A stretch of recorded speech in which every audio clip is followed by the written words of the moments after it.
the first thing you have to do is loosen these wheels up here. When I took it apart the first time, I noticed one of the wires that bring the power up was broken in one of these, so that got repaired. And then with all my work I did, I of course broke another one.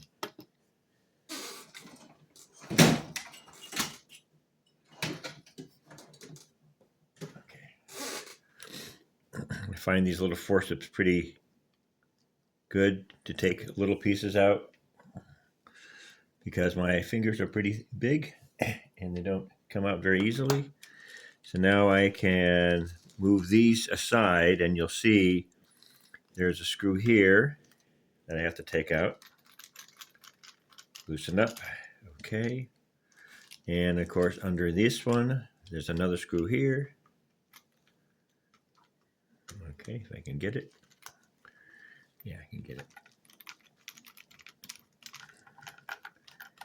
Okay, it feels like they're both loose. All right, now hopefully this will come apart easily. Really had to fiddle it around to get it all to fit inside, so hopefully, there we go. All right, it is packed in there now. Okay, what you see, there's an interface board here that takes the wires from the engine, brings it into this little interface board. This interface board then has a wiring harness that goes up to the sound chip, and I'm using a Digitrax SDH167 chip. It's a little module, not a chip. But I had to put a speaker in, and here's a speaker right here I had to put in. This already was set up for sound. It had holes on the bottom to let the speaker resonate out of the box here. I had some weights. I had to reduce some of the weights that were in it, so I put one back here.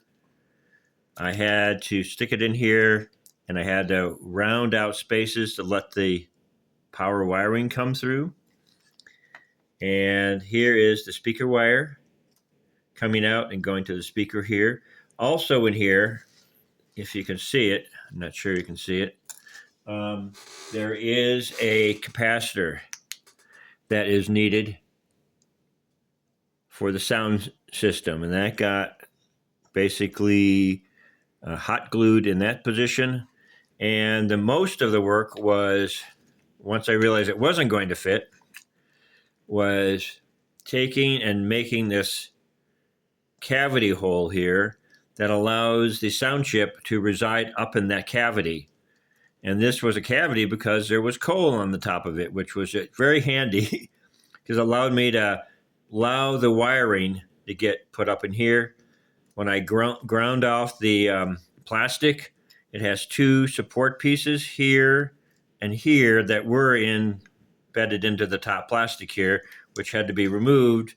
So now I'm going to put a little adhesive here and there to hold this coal-like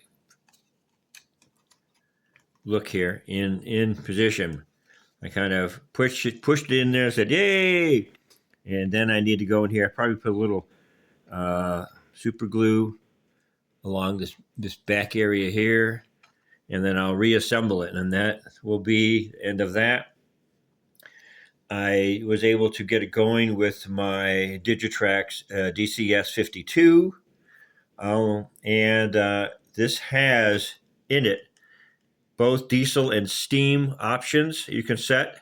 Unfortunately, the bell that comes with the steam option is kind of anemic, so I have ordered the programmer from Digitrax that allows me to load sound files in this. It's a separate box, and I'll do a little video on that when it comes in.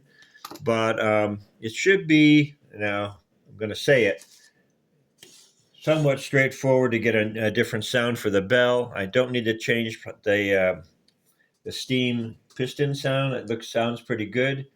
But other than that, I thought I was going to show the, I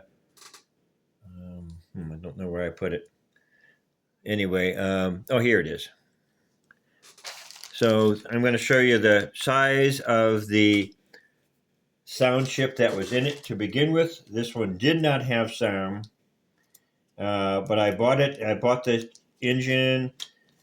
This is so it's DCC controlled, and this was a motion only chip. It's really struggling here to come out.